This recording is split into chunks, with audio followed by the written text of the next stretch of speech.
2027 থেকে প্রথম ও ষষ্ঠ শ্রেণীতে নতুন পাঠ্যক্রম চালুর পরিকল্পনা। আগে শিক্ষানীতি চূড়ান্ত না করলে ব্যর্থ হওয়ার শঙ্কা। গাজীপুরে কর্তৃপক্ষের নাকের ডগায় কাটা হচ্ছে শাল গাছ। 2 দশকে অসাধু চক্রের হাতে 14% সংরক্ষিত বন উজাড়। বৈধতা না পেয়ে লিবিয়া থেকে ফিরলেন 309 বাংলাদেশি। টেকনাফের পাহাড়ে অপহৃত রোহিঙ্গা 44 নারী শিশু উদ্ধার। শিরোমগঞ্জ ও নরসিংদীতে বাস দুর্ঘটনায় মা মেয়ে সহ 5 জন নিহত। ভারতের অন্ধ্রপ্রদেশে চলন্ত বাসে আগুন, 19 যাত্রীর মৃত্যু। এবং আগাম শীতকালীন সবজির সরবরাহ বেড়েছে রাজধানীর বাজারে। দামে ক্রেতাদের স্বস্তি, স্থিতিশীল মুরগি ও মাছের বাজার।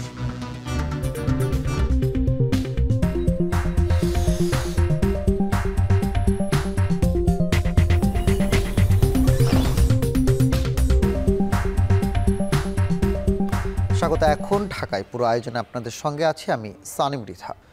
2027 সাল থেকে প্রথম ও ষষ্ঠ শ্রেণীতে নতুন পাঠ্যক্রম চালুর পরিকল্পনা নিয়েছে সরকার, কিন্তু শিক্ষা কমিশন গঠন ও শিক্ষানীতি চূড়ান্ত না করে নতুন কারিকুলামের দিকে গেলে সেটাও ব্যর্থ হবার শঙ্কা প্রকাশ করেছেন শিক্ষাবিদরা। এদিকে কারিকুলাম বাস্তবায়নের আগে পাইলটিং প্রক্রিয়ায় যাবে কিনা সেটা নিয়ে এখনও সিদ্ধান্তহীনতায় এনসিটিবি। ফরহাদ বিন নূরের প্রতিবেদন বিস্তারিত।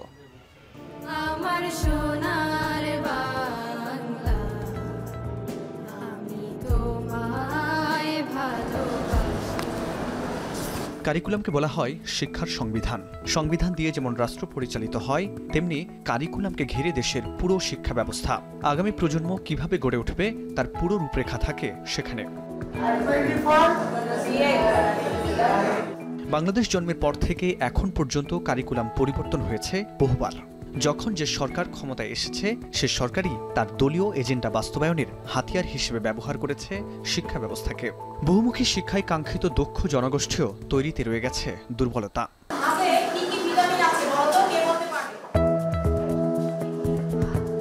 সবশেষ পতিত আওয়ামী লীগ সরকার প্রণীত শিক্ষাক্রমে যা স্পষ্ট হয়ে ওঠে, সক্ষমতা ছাড়াই তড়িঘড়ি করে সম্পূর্ণ নতুন কারিকুলাম চাপিয়ে দেওয়া হয়।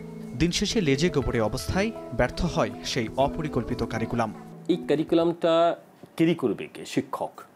ওইরকম শিক্ষক, ওইরকম ইনফ্রাস্ট্রাকচার ছিল না বলেই কিন্তু এই কারিকুলামটা ফেল করেছে।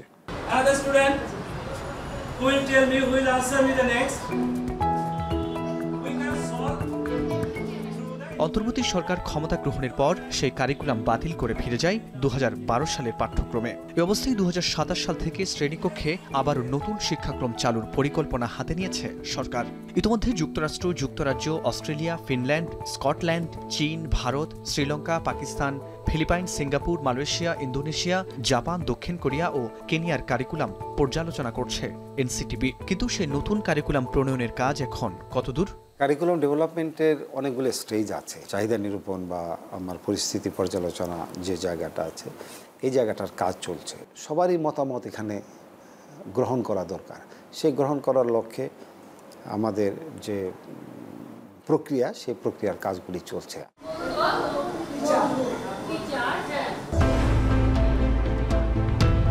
কিন্তু কোন ভিত্তিতে তৈরি হচ্ছে আবারও নতুন কারিকুলাম? শিক্ষাবিদরা বলছেন, শিক্ষা কমিশন গঠন এবং শিক্ষানীতি ঠিক না করেই কারিকুলাম করলে তা আবারও মুখ থুবড়ে পড়বে। প্রাথমিক শিক্ষা কোন পর্যন্ত থাকবে, কি শেখানো হবে না হবে, পুরো দিক নির্দেশনা থাকবে হলো শিক্ষা নীতিতে। এই জিনিসগুলো করার জন্য সবার আগে দরকার হলো একটা এডুকেশন কমিশন। আমি 5টা দেখে একটা কারিকুলাম বানাই ফেললাম, এতে হবে না। ইনসাইটটা লাগে, ইনডেপথটা লাগে। নির্বাচিত সরকারের অধীনে কারিকুলাম তৈরির পরামর্শ আরেক শিক্ষাবিদের। তড়িঘড়ি নয়, সক্ষমতা বাড়িয়ে 2028-এ নতুন শিক্ষাক্রম বাস্তবায়ন করা যেতে পারে। একমুখী শিক্ষার প্রতি গুরুত্ব দিতেও আহ্বান তার।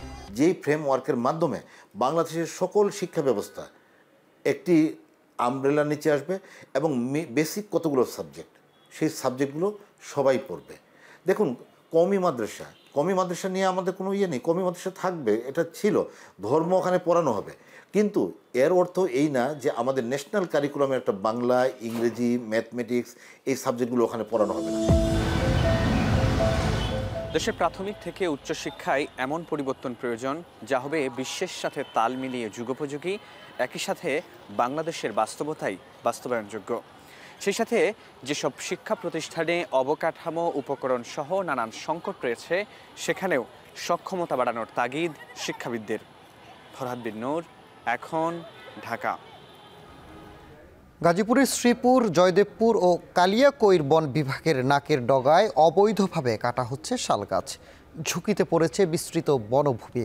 পরিসংখ্যান বলছে গত 2 দশকে অসাধু চক্রের দৌরাত্ম্যে উজাড় হয়েছে 11 থেকে 14% বন।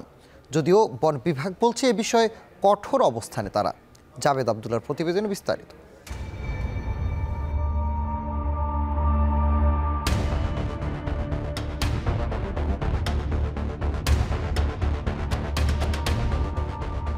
ফরেস্ট অফিসার থাকে, তারা তো সবসময় আর দেখছেন সম্ভব না, ওই ফাঁকে কেটে ফেলে কাটে ফেলা। 50 টাকা আসলে কেটে লাইছি, বাড়ি ঘর হয়ে গেছে।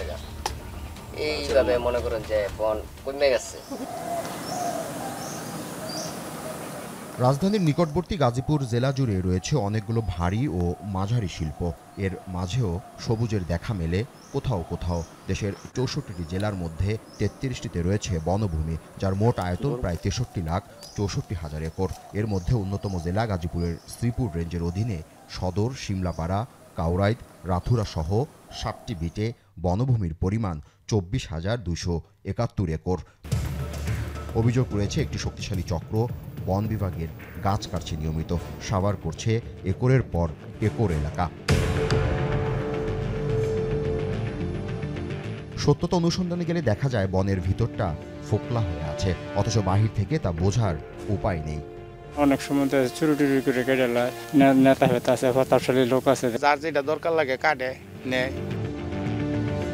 পরিবেশ, বন ও জলবায়ু পরিবর্তন মন্ত্রণালয়ের প্রজ্ঞাপনে করাতকল লাইসেন্স বিধিমালা 2012-তে বলা হয়েছে বনভূমির সীমানার 5 কিলোমিটারের দূরত্বে ও সিটি কর্পোরেশন, পৌরসভার 2 কিলোমিটার আওতাভুক্ত এলাকায় করাতকল স্থাপন করা যাবে না।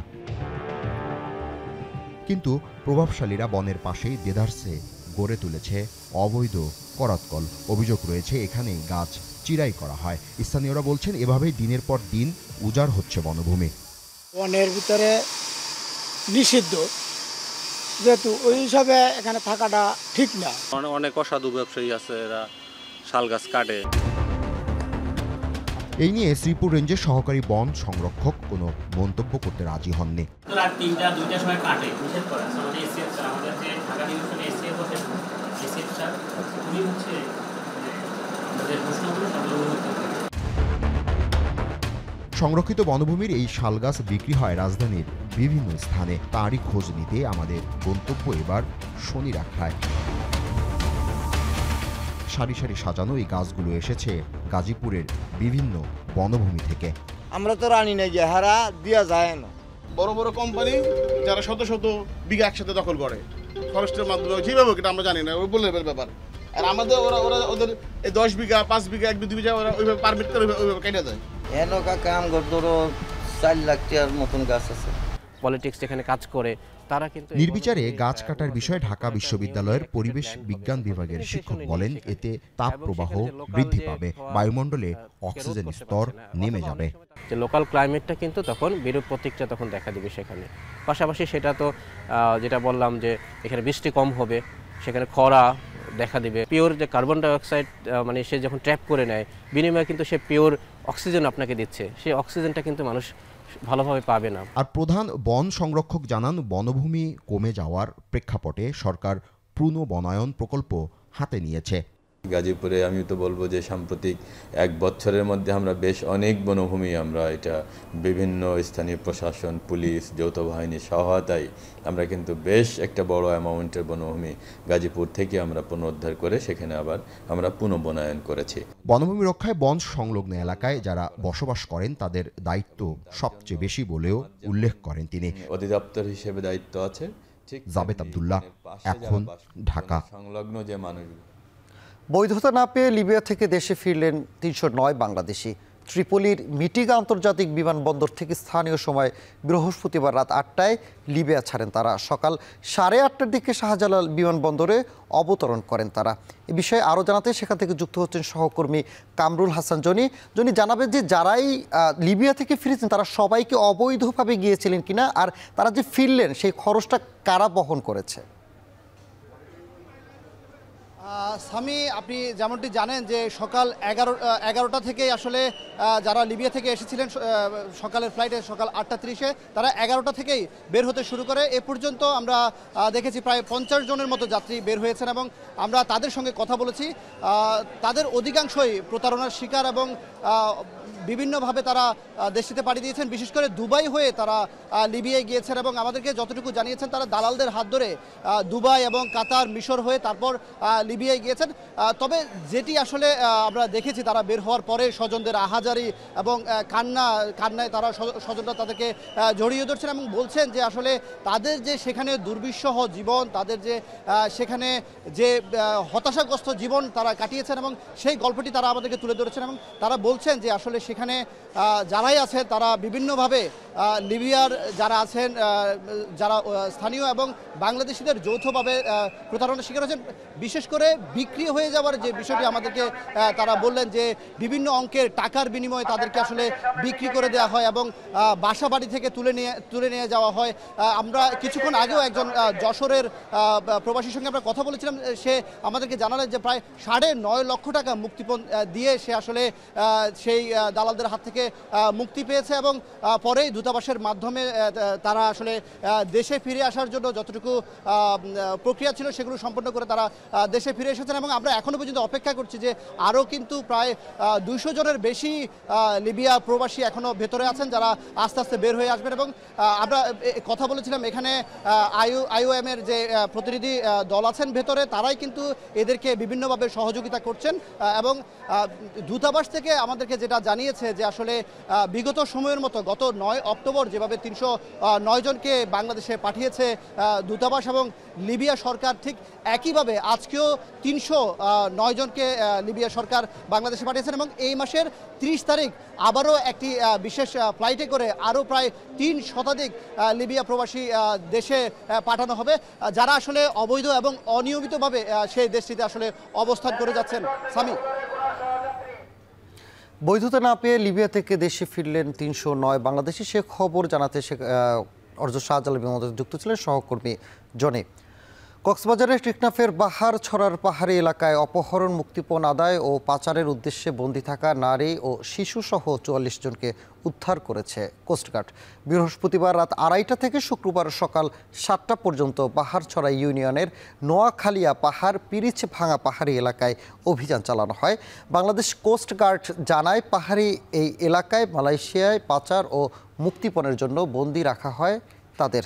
এমন খবরের ভিত্তিতে অভিযান চালায় কোস্টগার্ড। উদ্ধার হওয়াদের মধ্যে 41 জন বাংলাদেশে আশ্রিত রোহিঙ্গা ও 3 জন বাংলাদেশি নাগরিক। উদ্ধার হওয়া 40 জনকে বর্তমানে টেকনাফের কোস্টগার্ডের কেরুনতলি স্টেশনে রাখা হয়েছে।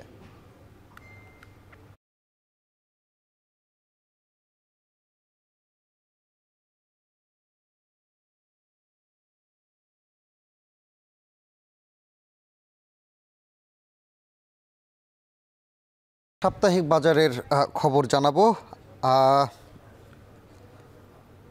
ময়মনসিংহ বাজারে বেড়েছে সবজির সরবরাহ। একই সাথে সপ্তাহের ব্যবধানে কেজিতে 10 থেকে 15 টাকা সবজির দাম কমেছে। এটি বিস্তারিত জানতে ময়মনসিংহে মেছুয়া বাজার থেকে যুক্ত হচ্ছেন সহকর্মী ইমতিয়াজ আহমেদ। ইমতিয়াজ, জানাবেন যে বাজারে সবজির সরবরাহ দরদাম নিয়ে ক্রেতা বিক্রেতারা কি বলছেন? এর আগের সংযোগেও যেটা জানাচ্ছিলাম যে আজকে ময়মনসিংহের মেছুয়া বাজার গত সপ্তাহের ব্যবধানে কিন্তু সব ধরনের সবজির সরবরাহ বেড়েছে এবং আকার প্রকার মানভেদে, বিশেষ করে শীতকালীন যে সবজিগুলো 10 থেকে 15 টাকা বা কোনো কোনো ক্ষেত্রে 20 টাকা 25 টাকা পর্যন্ত কিন্তু দাম কমেছে। সুতরাং সবজির বাজারে গত সপ্তাহ থেকে আজকে অনেকটাই স্বস্তি রয়েছে। আজকে যেহেতু শুক্রবার ছুটির দিন, আমরা দেখতে পাচ্ছি যে প্রচুর ক্রেতার সমাগম এবং বিভিন্ন সবজি যেহেতু আজকে একটু দাম কমেছে, সুতরাং সাধারণ মানুষ সবজি কিনছে একটু গত সপ্তাহের তুলনায় বেশি। তবে টমেটো এবং গাজরের দামটা কিন্তু বেশ চড়া এখনও রয়েছে। আমরা বেশ কিছু সবজির দরদাম একটু জানিয়ে দেওয়ার চেষ্টা করি। টমেটো বিক্রি হচ্ছে 120 টাকা, মানে এটা আকার মান ভেদে আসলে বিক্রি হচ্ছে। এবং পাশাপাশি বেগুন দেখতে পাচ্ছি, বেগুন বিক্রি হচ্ছে 80 থেকে 85 টাকার মধ্যে। গত সপ্তাহে এরকমই দামি ছিল, কোনো কোনো ক্ষেত্রে 100 টাকা 90 টাকা পর্যন্ত ছিল। এবং শীতকালীন যে সবজিগুলো রয়েছে, ফুলকপি দেখতে পাচ্ছি, ফুলকপি বিক্রি হচ্ছে 55-60 টাকা, এবং একটু ভালো মানের যে বেগুনগুলো সেগুলো বিক্রি হচ্ছে 80 টাকা করে। কাঁচামরিচ গত সপ্তাহেও 160 টাকা ছিল, এই সপ্তাহে 150-60 এর মধ্যেই রয়েছে। এবং পাশাপাশি করলা যদি বলি, করলা গত সপ্তাহের চেয়েও আরও 20 টাকা কমে আজকে করলা বিক্রি হচ্ছে 60 টাকা করে। তবে যেটা এর আগেও বলেছিলাম যে শিম গত সপ্তাহে 180 টাকা থাকলেও আজকে 100 টাকা কমে শিম বিক্রি হচ্ছে কেবল শুধুমাত্র 80 টাকা করে কেজি। এবং সেই সাথে আমরা বরবটি দেখতে পাচ্ছি, বরবটি বিক্রি হচ্ছে 50 টাকা করে, শশা বিক্রি হচ্ছে 40 টাকা করে, এটিও 10-15 টাকা করে কমেছে। এবং শীতকালীন যে লাউ রয়েছে সেগুলো 60-65-50 এরকম বিক্রি হচ্ছে। এবং সেই সাথে আমরা আরও সবজি দেখতে পাচ্ছি। আসলে আজকে গত সপ্তাহের ব্যবধানে অনেক সবজির সরবরাহ নতুন করে বেড়েছে। আমরা বিভিন্ন শাক দেখতে পাচ্ছি, মূলা শাক যেগুলো রয়েছে সেগুলো বিক্রি হচ্ছে 20 টাকা আটি। এবং ঢেঁড়স দেখতে পাচ্ছি আমরা, ঢেঁড়স বিক্রি হচ্ছে 60 টাকা করে, যেটা গত সপ্তাহেও 80 টাকা ছিল। এবং যেটা আগে বলছিলাম মূলা শাক প্রতি আটি বিক্রি হচ্ছে 20 টাকা থেকে 30 টাকা করে আটি। এবং ঝিঙে দেখতে পাচ্ছি, ঝিঙে বিক্রি হচ্ছে 45-50 টাকা, পেঁপে বিক্রি হচ্ছে 35-40। এবং সেই সাথে আরও যে সবজি, বিশেষ করে শাকসবজির আজকে সরবরাহটা অনেক আগের তুলনায় আমরা বেশি দেখছি। বিশেষ করে বিক্রেতারা যেটা বলছেন যে ময়মনসিংহের যে চরাঞ্চলগুলো রয়েছে, বুড়োচর, চরশিরতা, পরাণগঞ্জ, ভাঙামারি, চর নীলক্ষী সহ উত্তরবঙ্গ থেকে যে সবজি সরবরাহগুলো বেড়েছে, এবং যার কারণে সবজির দরদামও কিন্তু অনেকটা কমেছে। বাঁধাকপি দেখতে পাচ্ছি আমরা, বাঁধাকপি বিক্রি হচ্ছে 50 থেকে 40 থেকে 45 টাকা পর্যন্ত। অন্যদিকে গাজরের দামটা কিন্তু বেশ চড়া রয়েছে, যেটা আগে বলছিলাম টমেটো এবং গাজরের দামটা বেশি রয়েছে। প্রতি কেজি গাজর বিক্রি হচ্ছে 130 টাকা করে। এবং সেই সাথে চিচিঙ্গা রয়েছে, চিচিঙ্গা বিক্রি হচ্ছে 40 থেকে 45 টাকা। সব মিলিয়ে বলতে গেলে ময়মনসিংহে আজকে মেছুয়া বাজার, খুচরা বাজারে রয়েছে। আমরা পাইকারি বাজারে আরও একটু কম ছিল, যেহেতু পাইকারি বাজারের একটু দামটা কম ছিল, সুতরাং খুচরা বাজারের দামটা কিছুটা স্বস্তি মিলেছে। সব মিলিয়ে ময়মনসিংহে খুচরা বাজারে সব ধরনের সবজির দামই কিন্তু একটি সহনীয় পর্যায়ে রয়েছে গত সপ্তাহের ব্যবধানে। এবং শীতকাল যেহেতু রয়েছে, যত দিন যাবে সবজির দামটা আর একটু কমে আসবে বলে বিক্রেতারা আমাদেরকে বলছেন। সব মিলিয়ে এই ছিল ময়মনসিংহ থেকে সবশেষ। ময়মনসিংহের মেছুয়া বাজার থেকে যুক্ত ছিলেন সহকর্মী ইমতিয়াজ আহমেদ। এবার জানবো রাজধানীর বাজার পরিস্থিতি।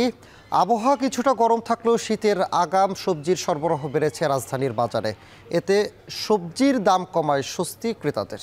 স্থিতিশীল রয়েছে মুরগি ও মাছের বাজার। এ নিয়ে বিস্তারিত জানাতে রাজধানীর কারওয়ান বাজার থেকে যুক্ত হচ্ছেন সহকর্মী শাহরিয়ার জামান পুলক। পুলক, জানাবেন যে শীতের আগাম সবজির দরদাম আর পর এখন বাজার পরিস্থিতি কেমন, কি বলছেন ক্রেতা বিক্রেতারা, সেই সাথে মুরগি ও মাছের চিত্র কি? আবহাওয়া ও শীতের আগমনী বার্তা নিয়ে আসছে শীতের আগাম সবজি। আমরা সকাল থেকে রাজধানীর বাজার গিয়েছি, এখানে বাজারের পরিস্থিতি কিন্তু বর্তমানে শীতের আগাম যে সবজিগুলো সেটা আসার পরে কিন্তু এখানে সরবরাহ যেটি সবজির সরবরাহ সেটি কিন্তু ব্যাপক পরিমাণে বেড়েছে। এর সাথে সবজির সরবরাহ বাড়ার সাথে সাথে কিন্তু দামেরও একটি তারতম্য আমরা দেখেছি। প্রত্যেকটি সবজি কিন্তু 20 থেকে 30 টাকা করে এখন বিক্রি হচ্ছে রাজধানীর বাজারগুলোতে। আমরা সকাল থেকে ক্রেতা বিক্রেতার সবার সাথে কথা বলেছি, তারা বলেছেন যে বর্তমানে গত বছরের তুলনায় যে সবজির চাহিদাটা প্রয়োজন ছিল, এখন যে দেখার কথা ছিল সেটি একটু কম রয়েছে, তবে পর্যাপ্ত মজুত রয়েছে। এর কারণ হচ্ছে আগাম যে চাষিরা আগাম যে শীতের বা সবজির যে চাষ করতেন সেটি কিন্তু কিছুটা বৃষ্টি হওয়ার কারণে সেটি কিন্তু নষ্ট হয়ে গেছিল। এর কারণে আবাদটি কিন্তু দেরিতে শুরু হওয়ার ফলে এই যে রাজধানীর বাজারগুলোতে যে শীতের আগাম সবজি আসা সেটি একটু কিছুটা ব্যাহত হচ্ছে। তবে দাম নিয়ে ক্রেতা বিক্রেতাদের মধ্যে দুই পক্ষেরই কিন্তু স্বস্তি আমরা দেখেছি। যদি একটু নির্দিষ্টভাবে বলতে চাই তাহলে ফুলকপি এবং বাঁধাকপি বাজারে এসেছে। এই দুইটি সবজি কিন্তু ছোট এবং বড় আকারে দুটিই দেখা যাচ্ছে, তবে ছোট ফুলকপি বিক্রি হচ্ছে 30 থেকে 40 টাকার ঘরে, কিন্তু বড় যে ফুলকপিটি সেটি ফুলকপি এবং বাঁধাকপি এই দুটি কিন্তু 100 টাকার ঘরে মিলছে। এই 100 টাকার যে ফুলকপিটি সেটি কিন্তু আগামী 2 থেকে 3 সপ্তাহের মধ্যে 30 টাকার মধ্যে নেমে আসার কথা রয়েছে। এছাড়া আমরা মাছের বাজার ঘুরেছি, মাছের বাজারেও কিন্তু একই পরিস্থিতি। দাম বিক্রেতারা বলছেন 50 থেকে 100 টাকা কমে এখন দাম মাছ বিক্রি হচ্ছে। এছাড়াও রুই মাছ 320 টাকা কেজিতে বিক্রি হচ্ছে। এছাড়া আরেকটু যদি যোগ করতে চাই তবে সবজির সাথে ফলের বাজারও কিন্তু এসেছে। টক ফল সেটাও কিন্তু রাজধানীর বাজারগুলোতে দেখা যাচ্ছে। সানি, এই ছিল আমার কাছে কারণ বাজার থেকে সর্বশেষ। রাজধানীর কারণ বাজার থেকে নিত্যপণ্যের দরদাম জানাচ্ছেন সহকর্মী শাহরিয়ার জামান পুলক। সুনামগঞ্জের টাঙ্গুয়ার হাওরে ঘুরতে গিয়ে বাস খাদে পড়ে মা মেয়ে সহ নিহত হয়েছেন। আহত হয়েছেন আরও 10 জন। ভোর 5:30টার দিকে জেলার শান্তিগঞ্জ উপজেলার পাগলা বাজারের কাছে এই দুর্ঘটনা ঘটে। পুলিশ ও স্থানীয়রা জানান, ঢাকা থেকে রওনা দিয়ে সেজুতি পরিবহনের বাস ভোরের দুর্ঘটনাস্থলে নিয়ন্ত্রণ হারিয়ে খাদে পড়ে উল্টে যায়। এ সময় ঘটনাস্থলে মঞ্জুরা আক্তার ও তার মেয়ে আয়েশা সিদ্দিকা নিহত হন। পরে শান্তিগঞ্জ ফায়ার সার্ভিস ঘটনাস্থলে পৌঁছে নিহতদের উদ্ধার করে। এই ঘটনা আহতদের শান্তিগঞ্জ উপজেলা স্বাস্থ্য কমপ্লেক্সে ভর্তি করা হয়েছে। থানার শান্তিগঞ্জ থানার ওসি সাহেব আসছে, থানার স্টাফ আসছে, হাইওয়ে থানার ওসি সাহেব আসছে, তারা স্টাফ আসছে। আসার পরে এখানে লাশ তুলাইয়া কভার করছে, তারা কভার করিয়া 2টা লাশ, মা মেয়ের লাশ তারা ইয়াতে নিয়ে গেছে, থানাতে নিয়ে গেছে। ভোর 5:30টার দিকে এখানে যে বাসটা দুর্ঘটনা কবলে অ্যাক্সিডেন্ট হয়েছে। আমরা আসলে শব্দ শুনিয়া দূর দূরান্ত থেকে আইসা এই যে যারা আহত হয়েছে বা গাড়ির ভিতরে যারা ছিল তারা উদ্ধার করার চেষ্টা করছে। উদ্ধার করিয়া অনেকে আহত অবস্থায় হাসপাতাল পাঠাইছে। আর ঘটনাস্থলে 2 জন মা ও মেয়ে 2 জন মারা গেছেন। প্রতিনিয়ত এই জায়গাটা নিয়ে বড় আতঙ্কে থাকি। এই জায়গাটা বড় সেন্সিটিভ। কয়েকদিন পরপরই মাসখানিকের ভিতরে প্রায় 2টা অ্যাক্সিডেন্ট হয়ে গেছে। প্রায় মাসখানিক পূর্বে 3 জন যাত্রী এখানে জায়গায় মৃত্যুবরণ করেছে। আজকে আবার একটি প্রায় 40 জনের যাত্রী নিয়ে একটা অ্যাক্সিডেন্ট করেছে। তাই আমরা মনে করি এখানে একটা বাদ থাকলে সবচেয়ে ভালো হয়। নরসিংদীতে যাত্রীবাহী বাসের ধাক্কায় ব্যাটারি চালিত ইজি বাইকের চালকসহ 3 জন নিহত হয়েছেন। মধ্যরাতে ঢাকা সিলেট মহাসড়কে মাধবদীর রায়নাদি এলাকায় এই দুর্ঘটনা ঘটে। নিহতরা সদরের নুরালাপুর ইউনিয়নের রায়নাদি গ্রামের সিয়াব মিয়া, সাব্বির হোসেন ও অটোরিকশা চালক ফাহিম মিয়া। স্বজনরা জানান, রাতে ইজি বাইক নিয়ে মাধবদী থেকে রায়নাদি এলাকায় যাচ্ছিলেন তারা। ইজি বাইকটি মহাসড়ক পার হওয়ার সময় ঢাকা থেকে ছেড়ে আসা সিলেটগামী একটি যাত্রীবাহী বাস ইজি বাইকটিকে চাপা দেয়। ঘটনাস্থলে মৃত্যু হয় সিয়াম মিয়ার। আহত 2 জনকে উদ্ধার করে ঢাকা মেডিকেল কলেজ হাসপাতালে আনার পর মৃত্যু হয় তাদের। দুর্ঘটনায় কবলিত বাস জব্দ করেছে পুলিশ, তবে পলাতক রয়েছে চালক। এদিকে ফরিদপুরের ভাঙার তারাইল বাসস্ট্যান্ড এলাকায় সড়ক দুর্ঘটনায় নিহত হয়েছেন আরও 2 জন।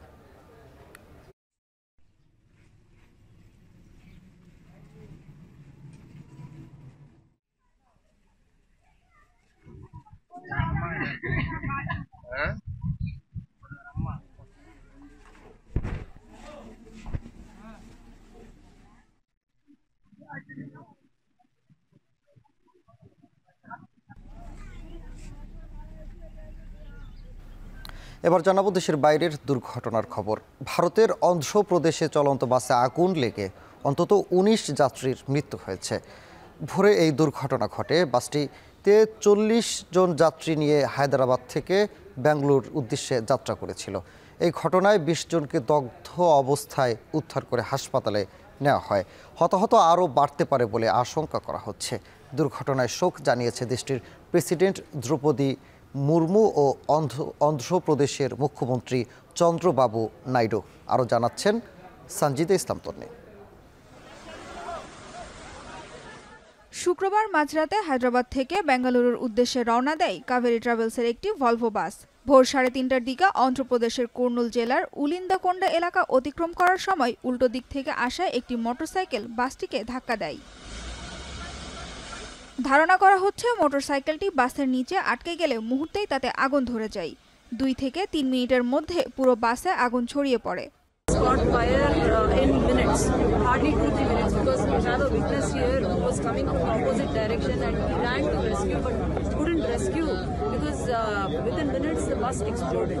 বাসের চালক ও বাসের কর্মী সহ 40 জন যাত্রী ছিল।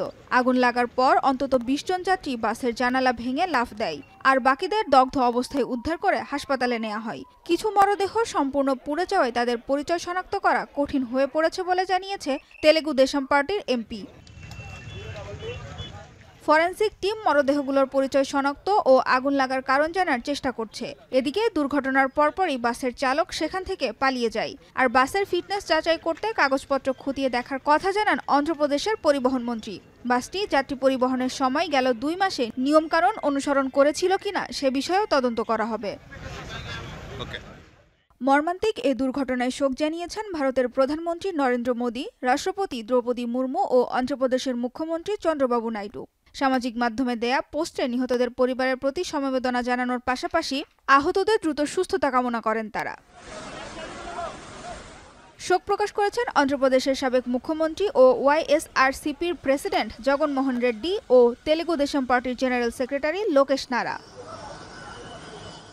সঞ্জিদা ইসলাম তন্নি, এখন বিশ্ব।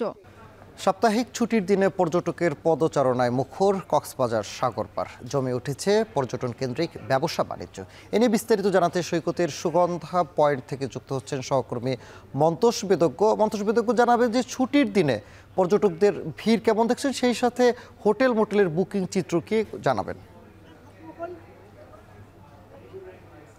সানি, সৈকত জুড়ে আসলে মানুষের কোলাহল রয়েছে। আমরা দেখছি একেবারে যতদূর চোখ যায় মানুষের উপস্থিতি, এবং এই যে পরিস্থিতি একটি উত্তপ্ত, এই মুহূর্তে বেশ উত্তাপ রয়েছে, কড়া রোদ রয়েছে আকাশে, এবং আমরা দেখছি যে এই সময়টাতে পর্যটকদের অনেকে সমুদ্র স্নানে সময় কাটাচ্ছেন, অনেকে বালিয়াড়িতে বসে ছাতা চেয়ারে বসে সময়টা কাটাচ্ছেন। আমরা হোটেল মালিকদের সাথে কথা বলেছি, তারা যেটি বলছেন যে এই মুহূর্তে 60 থেকে 70% পর্যন্ত কক্ষ বুকিং রয়েছে, এবং এই যে পর্যটক উপস্থিতি এটির কারণে তাদের মাঝে স্বস্তি রয়েছে। তারা প্রত্যাশিত ছুটির দিন হিসেবে প্রত্যাশিত যে পর্যটক সমাগম সেটি হয়েছে বলে তারা আমাদেরকে জানিয়েছেন, এবং মূলত এখানে ছুটির দিনগুলোতে আসলে কক্সবাজারে পর্যটকদের যে উপচে পড়া ভিড় সেটি চোখে পড়ে, এবং আজকেও কিন্তু সেই চিত্রই আমরা দেখছি। আমরা আছি সুগন্ধা পয়েন্টে। এখানকার পরিস্থিতি যদি বলি, এখানে যতদূর চোখ যাচ্ছে মানুষের উপস্থিতি যেমন আমরা দেখছি, এখানে পর্যটকদের মাঝেও আনন্দ, উৎসাহ, উদ্দীপনা রয়েছে। অনেকে সমুদ্রের নোনা জলে জলকেলিতে যেমন ব্যস্ত রয়েছেন, এখানে সমুদ্রের বালিয়াড়িতে অনেকে আসলে খেলাধুলা করছেন, এবং এখানে সৈকতের আশপাশে যেসব ব্যবসা প্রতিষ্ঠান গড়ে উঠেছে সেই ব্যবসা প্রতিষ্ঠানগুলোতেও মানুষজনের আনাগোনা বেড়েছে, এবং সেখানকার যে বেচাকেনা সেটিও কিন্তু বেড়েছে। সৈকত ছাড়াও এখানে অন্যান্য বিভিন্ন দর্শনীয় স্পট রয়েছে, বিশেষ করে মহেশখালীর আদিনাথ মন্দিরেও পর্যটকের পদচারণা বেড়েছে, এবং সেখানকার যেসব ব্যবসা বাণিজ্য, বিশেষ করে সেখানে রাখাইন পল্লীর যে জিনিসপত্র রয়েছে সেখানকার দোকানগুলোতেও কিন্তু মানুষজনের উপস্থিতি বাড়ার কারণে বেচা কেনা বেড়েছে, এবং সেখানে যাতায়াতের ক্ষেত্রে যে নৌযানগুলো ব্যবহার করা হয় তাদেরও আসলে তাদের মাঝেও একটা স্বস্তি আসলে কাজ করছে। এবং এখানে কক্সবাজার টেকনাফ মেরিন ড্রাইভ সড়কের পার্শ্ববর্তী যেসব দর্শনীয় স্থান, ইনানি, হিমছড়ি, দরিয়ানগর, এইসব স্থানীয় মানুষজনের যাতায়াত বেড়েছে। এর বাইরে কক্সবাজার শহরের যে বৌদ্ধবিহারটি রয়েছে, কিংবা এখানে পার্শ্ববর্তী রামু উপজেলার যে বৌদ্ধবিহারগুলো প্রাচীন, সেই বৌদ্ধবিহারগুলোতেও লোকজনের পদচারণা বেড়েছে, এবং এখানকার মানুষজনের যে উপস্থিতি সেটি বাড়ার কারণে এখানে যেসব পর্যটন পণ্য আসলে কক্সবাজারে বিক্রি হয়, বিশেষ করে শুটকির কথা যদি বলি, কিংবা এখানে শামুক, ঝিনুকের যেসব পণ্য রয়েছে সেসব পণ্যেরও কিন্তু আলাদা চাহিদা বেড়েছে, এবং মানুষজন কিন্তু সেসব পণ্য এখান থেকে কিনে নিয়ে যাচ্ছেন। এবং পর্যটকদের মাঝে যে উচ্ছ্বাস আমরা দেখছি, তারা যেটি বলছেন এই ধরনের অবসর পেলেই তারা আসলে ছুটে আসেন, এবং কক্সবাজারের যে সমুদ্র কিংবা অপরূপ পাহাড় প্রকৃতির টান সেটি তাদেরকে এখানে ছুটে আসতে আসলে উৎসাহিত করে। এই ছিল আমার কাছে সবশেষ। সানি, কক্সবাজারের সাগর পাড় থেকে পর্যটকদের সবশেষ খবর জানাচ্ছিলেন সহকর্মী মন্তোষ বেদজ্ঞ। ভারতের আকাশ স্থির হতেই পঞ্চগড়ে দেখা মিলছে ভারত ও নেপাল সীমান্তে অবস্থিত মায়াবী কাঞ্চনজঙ্ঘা। মেঘমুক্ত খোলা আকাশের উত্তরে তাকালেই ধরা দেয় এই পর্বতশৃঙ্গ, যে কারণে প্রতি বছর অক্টোবর মাস শুরু হলেই কাঞ্চনজঙ্ঘার সৌন্দর্য উপভোগ করতে ভিড় জমান দর্শনার্থীরা। বিস্তারিত লুৎফর রহমানের প্রতিবেদনে। হিমালয় পর্বতমালার দ্বিতীয় সর্বোচ্চ শৃঙ্গ কাঞ্চনজঙ্ঘা। আকাশ মেঘমুক্ত থাকলে দূরপাহাড়ের এই সৌন্দর্য দেশের সর্বোত্তরের জেলা পঞ্চগড় থেকেও দেখা যায় অক্টোবর থেকে ডিসেম্বরে, যার মোহনের সৌন্দর্য উপভোগে প্রতি বছর এই সময়ে পঞ্চগড়ে ছুটে আসেন দর্শনার্থীরা। শরতের মেঘমুক্ত আকাশে কাঞ্চনজঙ্ঘার মোহনীয় সৌন্দর্য দর্শনার্থীদের চোখে যেমন স্বস্তি এনে দেয়, তেমনি হৃদয়ে আনে প্রশান্তিও। আমি প্রতিদিনই সকালবেলা ফজর নামাজের পর এটা দেখার জন্য আসি, তো একদিনও দেখতে পাইনি। আলহামদুলিল্লাহ আজকে দেখে খুবই ভালো লাগতেছে। দার্জিলিং থেকে একবার দেখছিলাম, মানে অনেক মেঘ ছিল, অল্প দেখা গেছে। নেক্সট টাইম যখন গেলাম তখনও দেখতে পারিনি, সিকিম থেকেও দেখতে পারিনি। তো আজকে নিজের দেশ থেকে দেখতে পারতেছি, এটা ভালো লাগতেছে। এটা আসলে দেখতে খুবই সুন্দর লাগতেছে, মনে হচ্ছে খুবই কাছে, এবং আপনার বরফগুলি সূর্যের আলো পড়ার পরে আপনার লাল হচ্ছে, সাদা হচ্ছে, হ্যাঁ গোল্ডেন কালার হচ্ছে, বিভিন্ন কালার দিচ্ছে। ট্রেন থেকেই ঠাকুরগাঁ পার হওয়ার পর থেকে এটা অনেক সুন্দর একটা ভিউ আমরা দেখতে পাইছি। যখন সূর্যটা উঠেনি তার আগেই অনেক সুন্দর ভিউ দেখা গেছে, লাল ছিল অনেকটা। সূর্যের আলো পড়ার সাথে সাথে এই পর্বতশৃঙ্গের বরফখণ্ড রং বদলায়, কখনো পোড়ামাটির বর্ণ, কখনো শ্বেতশুভ্র, যা দেখতে পর্যটক ও পাহাড়প্রেমীরা ছুটে আসেন পঞ্চগড়ে। আমাদের দেশে আবহাওয়া ওই দেশের নেপাল বা ইন্ডিয়ার আবহাওয়া মিলিয়ে তো কাঞ্চনজঙ্ঘার ভিউটা আসে। আমাদের আবহাওয়া ভালো, ওদের দেশের আবহাওয়া ভালো, যার কারণে আমরা আল্লাহর রহমতে আজকে দেখতে পারছি। যে এত সুন্দর একটা দৃশ্য, মানে আসলে না দেখলে, সচক্ষে না দেখলে আসলে বিশ্বাস করা যায় না যে এত সুন্দর একটা পাহাড় পর্বত শৃঙ্খলা যে আমরা বাংলাদেশ থেকে দেখতে পাচ্ছি। আনন্দে আত্মহারা আমরা, খুবই ভালো লাগছে, মানে ওভারঅল খুবই সুন্দর ছিল। রোদ যে সাইডে পড়তেছে সেই সাইডটা জলজল করতেছে, তো এটা দেখে আসলে খুবই আনন্দিত আমরা। তো আমার ওই একটা অনুভূতি যে সুন্দরবনে সবাই নাকি বাঘ দেখতে পান, সৌভাগ্য লাগে। তো কাঞ্চনজঙ্ঘা দেখার ব্যাপারটাও তাই আর কি। কাঞ্চনজঙ্ঘার দর্শন ঘিরে জমে ওঠে স্থানীয় পর্যটন শিল্প, যা এগিয়ে নিতে নানা পরিকল্পনার কথা জানান জেলা প্রশাসক। টুরিস্টদের জন্য আমরা ইতিমধ্যে একটি মোবাইল অ্যাপস আমরা তৈরি করেছি, যে অ্যাপসটিতে বাংলাদেশের যে কোনো প্রান্তে বসে টুরিস্টরা পঞ্চগড় জেলায় কোথায় যাবেন, কোথায় থাকবেন, কীভাবে আসবেন, এই সমস্ত তথ্য নিয়ে আমাদের এই পঞ্চগড় ট্যুর অ্যাপস তৈরি করা হয়েছে। জেলার সমতলের চা বাগান, বাংলামাথা 0 পয়েন্ট, মহারাজার দিঘি, ভিতরগড় দুর্গনগরী, মির্জাপুর শাহী মসজিদ ও বোধেশ্বরী পীঠ মন্দির সহ দর্শনীয় স্থানগুলো প্রকৃতিপ্রেমীদের কাছে টানে। লুৎফর রহমান, এখন পঞ্চগড়। এনসিপি থেকে পদত্যাগ করেননি মুখ্য সমন্বয়ক নাসির উদ্দিন পাটোয়ারি। তার পদত্যাগের গুঞ্জনের পর এমন দাবি করেছে দলটি। বৃহস্পতিবার রাতে এনসিপির যুগ্ম সদস্য সচিব সালেউদ্দিন সিফাতের সই করা বিজ্ঞপ্তিতে পদত্যাগের খবরকে ভিত্তিহীন দাবি করা হয়। বলা হয়, নাসির উদ্দিন পাটোয়ারি দলের সঙ্গী আছেন। তিনি কিছুদিন আগেও নির্বাচন কমিশনে দলের নিবন্ধন সংক্রান্ত কাজে দায়িত্ব পালন করেছেন। এছাড়া মুখ্য সমন্বয়ক হিসেবে তিনি বিভিন্ন উইংয়ের দায়িত্ব পালন করছেন বলেও দাবি করা হয় বিবৃতিতে। এদিকে এনসিপির সিনিয়র যুগ্ম মুখ্য সমন্বয়ক আব্দুল হান্নান মাসুদ রাতে ফেসবুক এক পোস্টে লেখেন, এনসিপির মুখ্য সমন্বয়ক নাসির উদ্দিন পাটোয়ারির পদত্যাগের সংবাদ গুজব ছাড়া কিছুই না, অসত্য ভিত্তিহীন খবর দাবি করে নিন্দা জানান তিনি।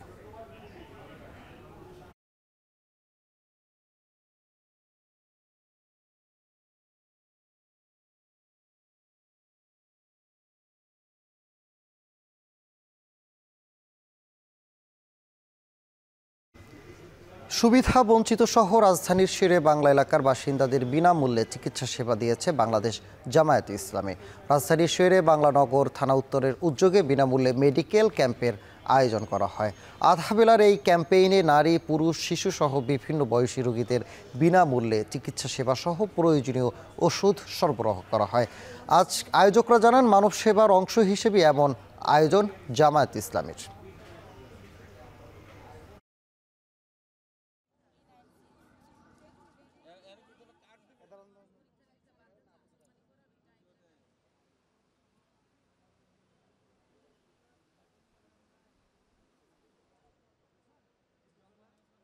আমাদের আগের এই জনকল্যাণমুখী কার্যক্রমগুলো ধারাবাহিকতাটা রেখে পাবলিককে আরও গণমুখী সম্পৃক্ত করার জন্য আমরা এই ক্যাম্পগুলো করেছি। কোনো ধর্ম, বর্ণ এরকম কোনো ভেদাভেদ আমাদের এখানে নেই। আজকের এই আয়োজন হচ্ছে সাধারণ জনগণের জন্য, বিশেষ করে যারা ডাক্তার দেখাতে গিয়ে অনেক সময় তাদের ফিনান্সিয়াল ক্যাপাসিটি থাকে না, তাদেরকে আমরা অগ্রাধিকার দিচ্ছি। মাইলি সংরক্ষণে 22 দিনের নিষেধাজ্ঞায় সরকারি সহায়তার চাল পায়নি বরগুনার নিবন্ধিত প্রায় 11,000 জেলে পরিবার। জেলে কার্ড থাকার পরেও সহায়তার তালিকায় ভুক্ত না হওয়ায় হতাশ তারা। এদিকে জেলে তালিকায় অনিয়ম ও স্বজনপ্রীতির মাধ্যমে অন্য পেশার মানুষদের অন্তর্ভুক্তির অভিযোগও তুলেছেন জেলেরা। সুজন আকুনের প্রতিবেদনে বিস্তারিত। সরকারের দেয়া নিষেধাজ্ঞা অমান্য করে দেশের বিভিন্ন নদ নদীতে যখন মাছ শিকারে ব্যস্ত অসাধু জেলেরা, তখন ভিন্ন চিত্র বরগুনায়। জেলার লক্ষাধিক জেলে নিষেধাজ্ঞা মেনে নামেনি জলে। শুরু থেকেই জাল দড়ি গুছিয়ে মনোযোগ দেন 22 দিন পর নদীতে নামার প্রস্তুতিতে। নিষেধাজ্ঞার 22 দিনে জেলেদের 25 কেজি করে সহায়তার চাল দেওয়ার কথা থাকলেও এখনো পায়নি জেলার নিবন্ধিত অন্তত 10,000 পরিবার। মানুষ এমন আছে কান্দেও ঘরে চাউল নেই, কিন্তু হ্যাগো দেয় না। দেয় ওই যারা একটু ধন সম্পদশালী সামনে কথা বলতে পারে, হ্যাগো দেয়। কত কেড়ে দেশে 5 বারও দেশে 7 বারও পাইছি, কিন্তু আমরা পাইনি। আমরা হইলে 12 মাস জাল পাই, কিন্তু আমাকে চাউল ঠিক মতন দেয় না। জেলে আছে আমাদের ওয়ার্ডে প্রায় 300-র মতো, চাল পাইছে 130 জনে। নিবন্ধিত হতে পারেনি এমন জেলের সংখ্যা জেলায় অন্তত 1.5 লক্ষ। অথচ অভিযোগ উঠেছে ইউপি সদস্যদের স্বজনপ্রীতির কারণে নিবন্ধিত জেলেদের ভাগের চালই চলে গেছে ভিন্ন পেশার মানুষের হাতে। এতে ক্ষুব্ধ জেলেরা। কিছু ভোট ক্যারি করার দরকার। হ্যাঁ দেখে মানে কে আমার ভোট দেবে কেটা দেবে না, হ্যাঁ আবার সেইভাবে মালটা বিতরণ করে। একজনের ফ্যামিলি তো এই 25 কেজি চাউলে চলে না, আর 4-5 জন আছে এই 25 কেজি চাউলে কিচ্ছু হয় না।